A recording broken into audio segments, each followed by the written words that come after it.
Well, thank you very much. And now I should say that as the chair of the All-Party Group, I'm delighted to be working with the Department for Digital, Culture, Media and Sport, and I'm pleased to welcome Giles Smith, who's going to come, I think, and open our final plenary session. Giles. Thanks very much, Nick. Thanks very much, ladies and gentlemen. It's never good to start with an apology, but that is what I'm going to do because we were hoping and planning for our Minister, Rebecca Powell MP, to be here in person. Unfortunately, she's on compassionate leave, and Lord Ashton, the DCMS Lords Minister, was standing by to speak on her behalf, and he's been called away to Lord's business. So I am the substitute. If you're okay with that, I'm okay with that. It is great, and I think very important that DCMS is present in this event, in this summit. It's a tremendously important topic. I was here this morning. I had to leave for the middle couple of hours, but it's hugely important and great that I am here, or the department is represented. I'm not going to speak for long. I'm aware that civil servants are often a slightly less of a draw than ministers, although Her Majesty's Diplomatic Corps would probably challenge that point this week, and keen to allow a bit of time for some discussion. And I also want to start by caveating my remarks that we have the small matter of a prime ministerial leadership election process. We have a spending review, a new spending round due imminently, and EU exit issue to be navigated as well. So any of you expecting new commitments, long-term spending pledges from the department, I'm afraid are going to be a little bit disappointed with my remarks. But what I did want to spend 3 or 4 minutes doing was just reflecting on some of the discussion that I've heard and reflecting on where the industrial heritage agenda is and where I think it potentially needs to get to, and picking up some of the points I've heard. And I'm not going to rehearse any of the arguments about why this is an important agenda. It's clearly obvious. I'll be preaching to the choir, as it were, but I do want to talk about some of the challenges. The first point I want to make is around the Heritage at Risk agenda. This is not my sort of counter-argument to the session you've just heard. I completely support the Heritage at Risk register. It's a fantastic addition to the landscape. We would be much weaker without it. I just want to reflect on some of the language around the at-risk agenda more broadly, and I do not practice what I preach here.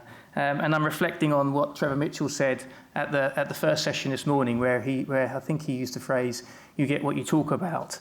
And I think quite often we can sometimes oversimplify the agenda to be about problem solving, about risk mitigation and so on, and we lose all the benefits and the opportunities in the heat and noise around all of that. That's not a fair assessment. I know there's so much more to this agenda, the industrial heritage agenda, than that. But I do think we should consciously do what we can collectively as parties with a huge overlapping interest in really doubling down on the huge array, the breadth and depth of benefits that the industrial heritage assets in this country do and can give the UK as a whole. And it's that breadth of benefits where I think we can do a lot better job collectively on articulating not only economic, not only social, but what does industrial heritage sector do for UK soft power? What's it doing for community cohesion? What's it doing for placemaking, etc., etc.? It's tough. It's always quite hard to articulate things, but the more we can pitch it in that positive opportunity benefit space, the more traction we are bound to get in the areas of government and wider that we need to. And linked to that point is some work that DCMS are leading with Historic England, with the NLHF, with Arts Council, many others, on looking to see if we can't develop a cultural and heritage capital model in a similar way to the natural capital model that's been developed, which would enable us in a treasury-friendly, a treasury-compliant way to better articulate the huge array of benefits that investment in heritage, industrial heritage, and more broadly, will give the UK. It's a long-term ambition. It's not a quick fix. But it's something which I think if we can achieve in 10 years' time, we could be looking back and having a slightly different, more positive discussion on industrial heritage specifically. The second point that flows from the first really is the more we can do to root this agenda alongside and dovetail it with other wider cross-government priorities, the better. Statement of the blooming obvious, perhaps, but really, really important nonetheless. whether that be climate change and sustainability, and I know that was talked about a bit this morning, the housing agenda, what follows the industrial strategy, the current industrial strategy agenda, local authority, LEP reform, further devolution, city deals, etc., etc. There's a whole raft of government policies in which and across which the industrial heritage agenda should and could sit. Open question, are we doing enough to make those links? From a DCMS perspective, although it's sort of my day job, I feel there's an awful lot more that we could do, and we need to work ever more closely in partnership to do all that. Recent case in point, Matthew alluded to it in his remarks, was where we were able to successfully unlock £55 million of new funding from the Treasury as part of the High Street reform agenda to enable heritage-led regeneration in high streets. And the downside being that Matthew's had to spend a bit too much of his time talking about high streets, but it's a fantastically positive development and going with the grain of wider government policy. Final point I want to make is on the effectively we start, despite the challenges, I'm not wanting to dismiss the challenges. It's a hugely challenging agenda.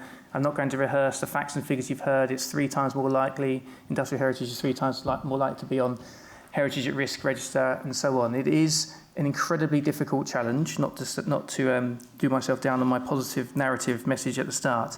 But we do have a really positive story to tell. There's a huge number of success stories where real, meaningful, lasting, sustainable change has been delivered via industrial heritage protection, promotion and engagement. And not to say we can't do more, but we start from a very positive place. We are seen as world leaders in many areas of the field. And whilst heritage is a devolved area of competence in terms of UK government parlance, DCMS is committed to work with organisations and partners right across the UK in the devolved administrations to make the efforts that all of you and many others outside this room are putting in greater than the sum of its parts and as impactful as possible. That's pretty much all I wanted to say. I thank you very much again to Nick and the APPG for pulling together the report and leading this fantastically important intervention, and for inviting me and the department to speak, to the V&A for hosting, and for all of you for listening, and particularly any cricket fans in the audience. Really appreciate you listening as well, given what's going on elsewhere in the country. But thank you very much indeed.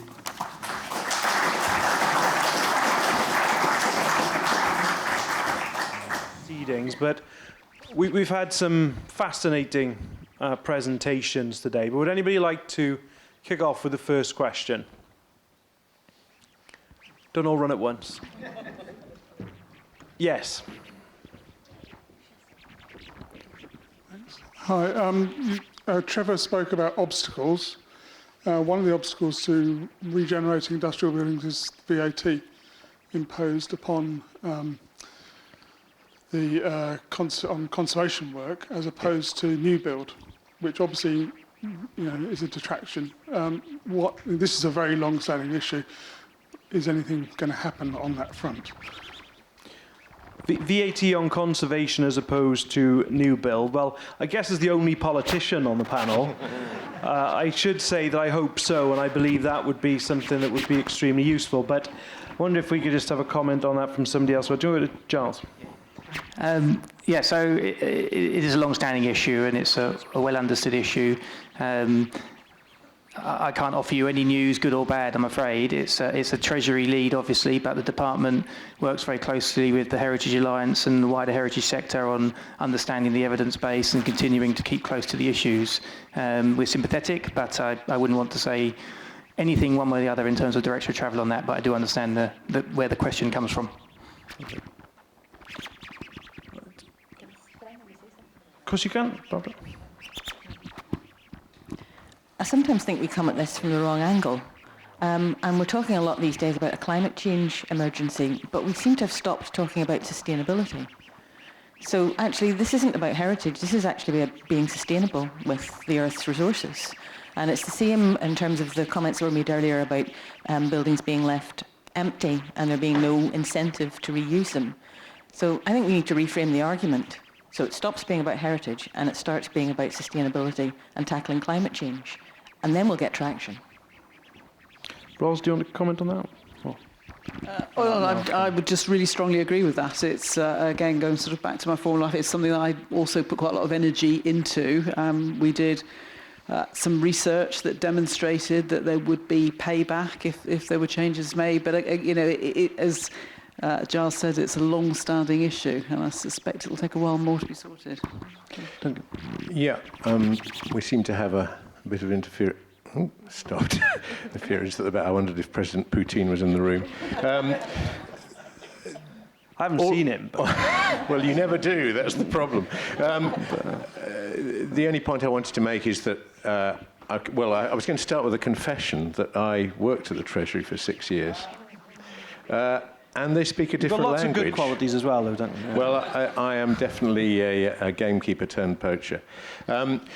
They speak a different language. And we need to convince the Treasury that there will be a net benefit to the UK, if not even in terms of tax take, by making that kind of change. The sort of work that Giles was talking about is longer term, but it is the same kind of approach. It's just very definitely a spreadsheet model rather than a stirring text model. And I'm sure that can be done eventually, but it will need a deal more research than we have. So I think that's what we need to focus on. Maybelline, do you want to comment on VAT? Do you think that would be helpful? I would have no comments on VAT, I'm sorry. That's all right. And Mike, finally, do you want to? Not so much on VAT, but obviously that is a long-standing problem. But I like the idea of turning it around the other way and talking about sustainability. And what I would say on the sustainability model is that if you think in terms of climate change and sustainability and potentially VAT down the line being a lever, then you think about in terms of slow onset climate change problems and sudden onset climate change problems. And if we're talking about sustainability, then it's those slow onset problems for not just historic buildings, industrial buildings, but also for landscapes. Those issues around rainfall, temperature changes. London's very hot today, and apparently is going to be Barcelona-like in 2050. Think about what that does to not just industrial buildings but industrial landscapes, and then think about sustainability and think about the carbon captured in those buildings. Then you come back to the VAT model, and you can see that that VAT model perhaps needs to be rethought around that sustainability agenda, and that would also bleed into the wider industrial heritage landscape, not just the buildings, but the wider landscape and the wider appreciation of that landscape as well. That will be my observation. Thank you very much, Mike. Would anyone like to ask a further question? Yes.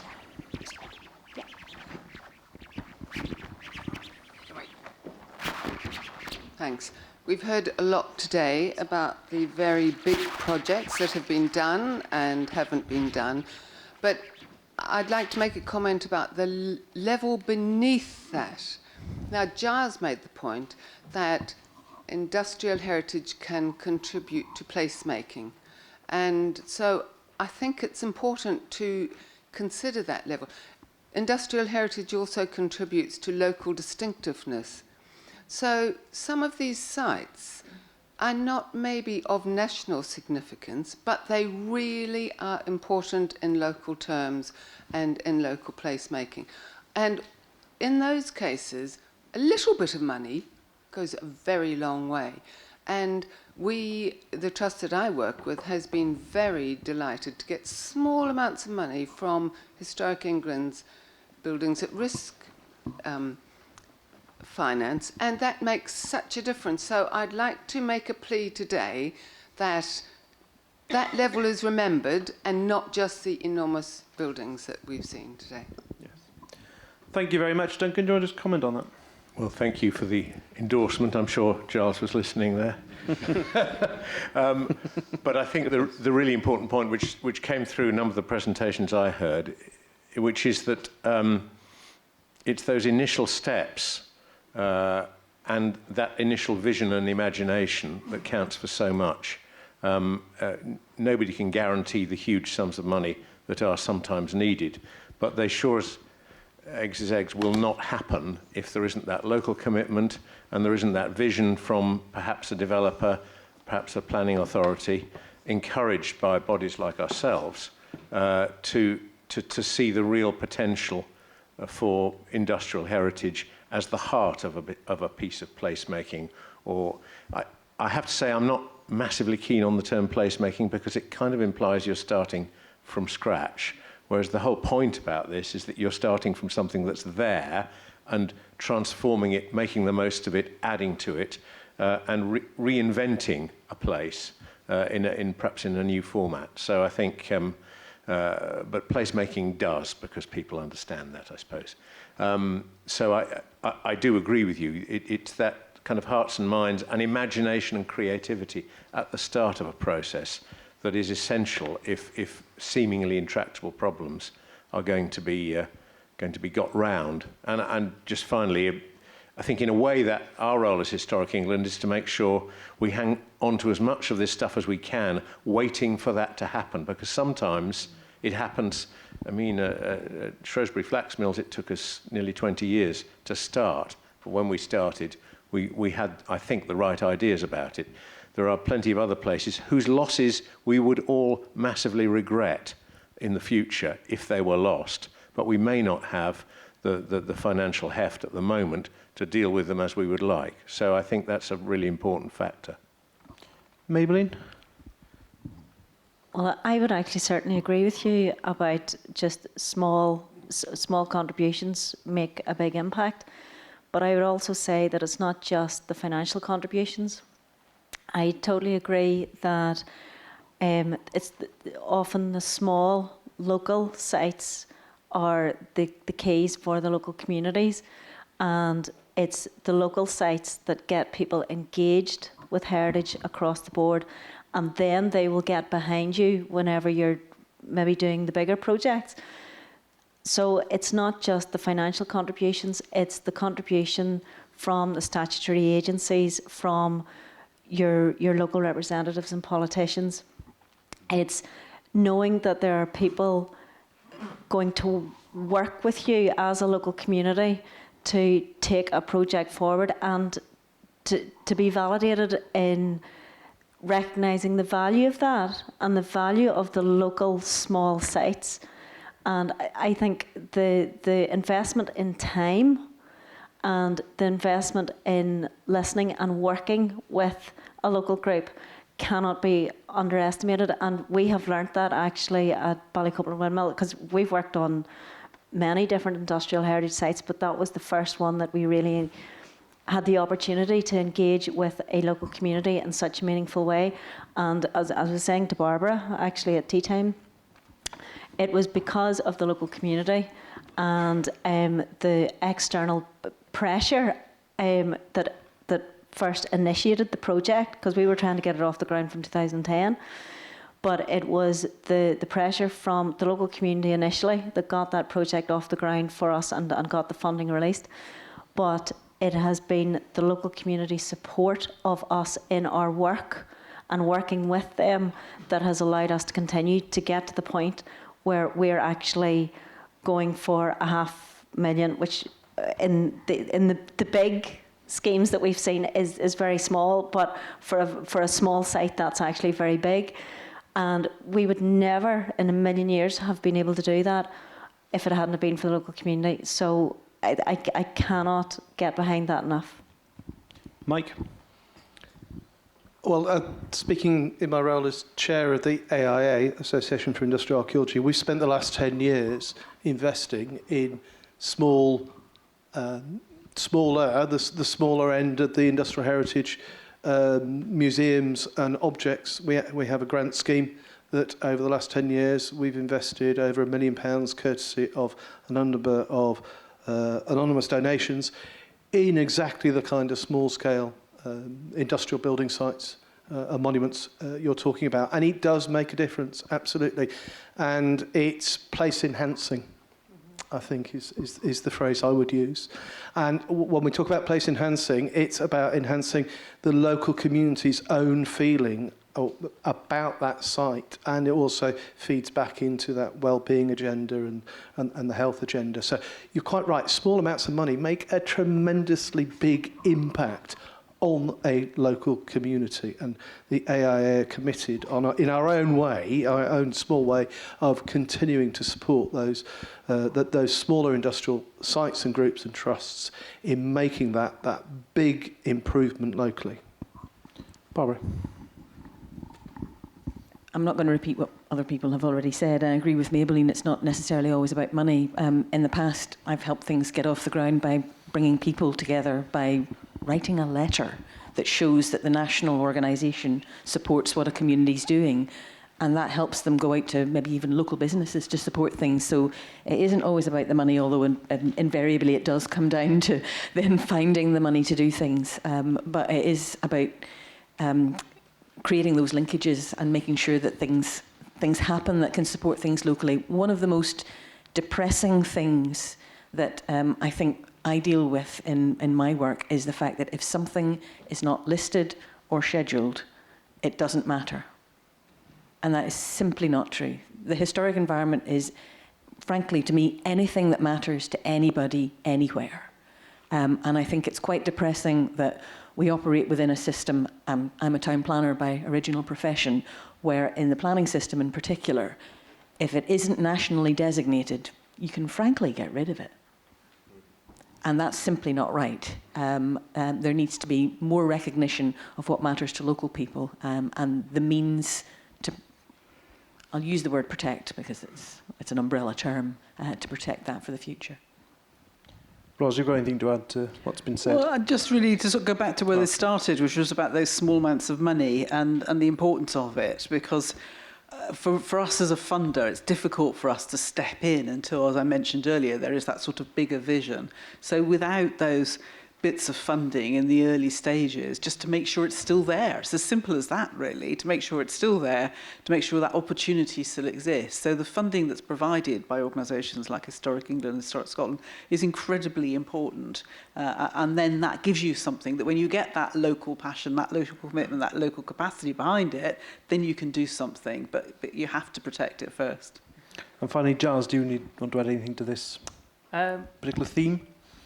Well, small sites are important as well, I think. Well, I don't disagree. Yeah, I completely disagree. Glad to hear it. Completely agree. Sorry. No, I don't really have much to add to that. I think, I mean, you know, in terms of place enhancing, place making, I'm a pragmatist. Whatever gets us in the door to the Treasury, whatever gets us in the room with MHCLG and so on, we need to be making the best possible argument to secure whether it's policy change or revenue increases to support the industrial heritage agenda writ large. You know, and I completely agree that that isn't always the headline-grabbing interventions. It is more often not small local level developments.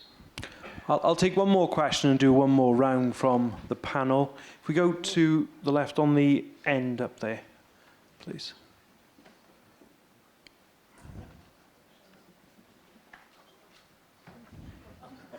That's... Yeah, Ancoats Naval Dockyard Society. We've heard some really valuable examples and case studies today, mostly of single industry sites. I'd like to put up a plea for naval dockyards and by association also shipyards, because they were the largest industrial sites until, well, the 20th century. And Portsmouth was the largest industrial site in 1840. And they're not single industry sites. They had multiple industries, and therefore they throw up multiple interpretational issues and conservation issues. And they were just such a huge part of national history that they figure too low in, you know, national picture. Okay, thank you very much. Can we just take that in a broad theme as well, you know, the multi-industry site and the challenges that presents, really? Duncan, do you want to start with that? Yes, I have to say I'm a massive admirer of what's been done at places like Chatham. I think it's an extraordinary success story, and it is a very, very large site. And we've been doing a lot of work in places like Portsmouth, Plymouth, other naval dockyard sites. And as you say, they are mainly, what they have in common is their sheer scale. But I don't think, I mean, I think what we've seen today is quite a broad definition of industrial heritage, from housing to workshops to factories to mills to coal mines. And the broader, I mean, I think it's useful to look at that whole landscape together, because those different types of site require different solutions, but they also have a number of similar problems.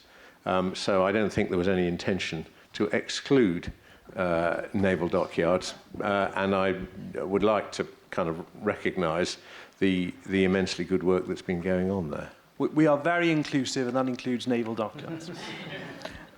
Maybelline, do you have anything to add? And I think the multi-industry site is the point. Yeah. I would actually agree with you, and obviously from Northern Ireland, it's the first thing that came to my mind whenever you said that was obviously the Harland and Wolff shipyard, because I was involved in the whole Titanic development for a number of years in a previous role, so I know that site very, very well.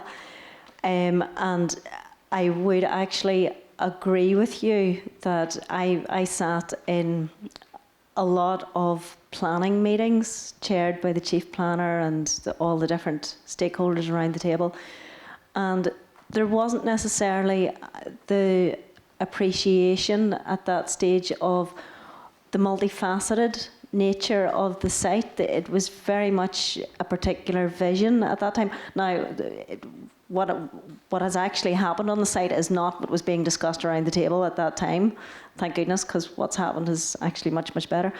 But I think the point is that how do we articulate that argument properly? How do we make the argument that those sorts of decision makers, who are not industrial or heritage people, full stop, because actually at that stage the heritage element was actually the poor relation in the room, believe it or not. Although that would not be the case if the same argument was being had now. But we found it very difficult to articulate our argument in a way that reflected the value and the multifaceted nature and value of it. So I think there's a lot that we still have to learn. Mike? What I would say about multi-industry landscapes is that it's very difficult to get across to non-heritage archaeology specialists how important it is to look at those landscapes as a whole. Yeah. And we do have techniques that allow us to do that, techniques that Historic Environment Scotland and CADU and Historic England have developed over the last 30 years, particularly historic landscape characterisation. But there is, of course, the mechanism going back to the 1960s of the conservation area, which was developed specifically to capture a landscape and preserve a landscape character. And I think that's what really we're talking about when we think about these multi-industry landscapes, which are concentrated into quite a small area. Yeah, we're meant to be celebrating 50 years of conservation areas this year, so I think that's probably a good point at which to remind ourselves about those particular tools. Barbara. Yes, I agree, and it makes me think of what we jump to when we're talking about these big and difficult sites. And we are in danger of repeating the Ravenscraigs of this world. When they're under threat, they're changing, they're reducing in size. You've got the John Brown's crane left and nothing else. We forget to think about what is the character of this area, what is the significance of this area, and start from that rather than in explaining to other people how you might deal with something, whether that's letting something just sit and not do anything in the landscape for a while we figure out what to do with it. That inclination to sweep away is the thing I think we've got to fight against, because we've seen lots of legacy sites that have been they've taken a long time for somebody to do something with.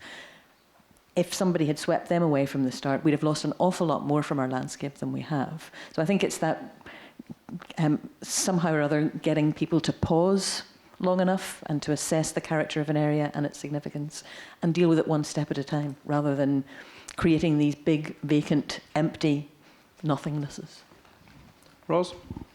Yeah, it's really interesting, and I think we would all support the importance of respecting the fact that some sites will have had a sort of quite a varied background, will have different industries on them, or often, as Barbara says, and it brings me very much to mind of a project that was my last organisation called Anchor Mills, which in Paisley, where actually there was effectively only one representation of what had been a huge industrial site, where effectively a whole town that was provided for cotton workers. So sometimes you're dealing with something that's actually relatively small representation, but you have to take a step back and say what was it part of originally, and think about its original role. In a way, I would sort of almost turn what you said round and say that I think what I was saying, and I think what many others were saying, is that those big single industry sites do actually now have to become multi-industry sites. They have to be very flexible, very variable. They have to have a range of uses, because actually there is nothing now usually that's big enough to support them remaining as a single-use site. So in a way, we've sort of gone almost, round full circle and recognising the importance of having that mix of uses. And finally, Giles, multi-industry landscapes and sites. Well, I think the point I want to make, which is I hope answering the question, is I think there's a limit to extent of the role of central government in this. So yes, we set policy directions for ROS and the NLHF in terms of how the considerations that they should give in their funding decisions, but we're not round the table in making those funding decisions, and ROS and the team will work very closely with individuals and groups on the ground in terms of looking at the strengths and where the priorities need to lie in terms of those investments. Similarly, historic England and so on. So I do think, I'm not saying there have never been and will never be central government interventions from up on high in terms of which bits of the heritage landscape or industrial heritage landscape, for that matter, to intervene on. For political and other reasons, that's probably always likely to occur from time to time. But more broadly, the model is, I think, one step removed, a pretty sort of inclusive approach, but leaving those closer to local communities to make those decisions on a case-by-case basis and where they think they'll have the biggest impact. Well, thank you very much. I'm sorry if you haven't got to ask a question in this plenary session, but as I say, you're very welcome to send views into us. Can you just first show your appreciation for Mike, Maybelline, Duncan, Barbara, Ros and Giles. Thank you very much to the panel.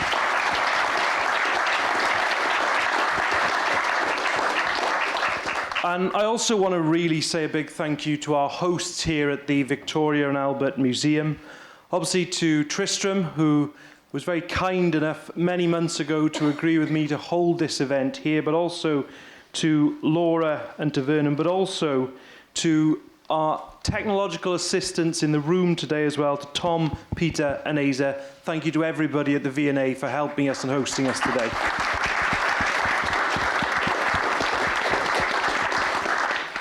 And I'm sure as well everybody in this room has got to know my fantastic parliamentary assistant, Rebecca, who has been wonderful. Without her, this wouldn't have happened, so thank you.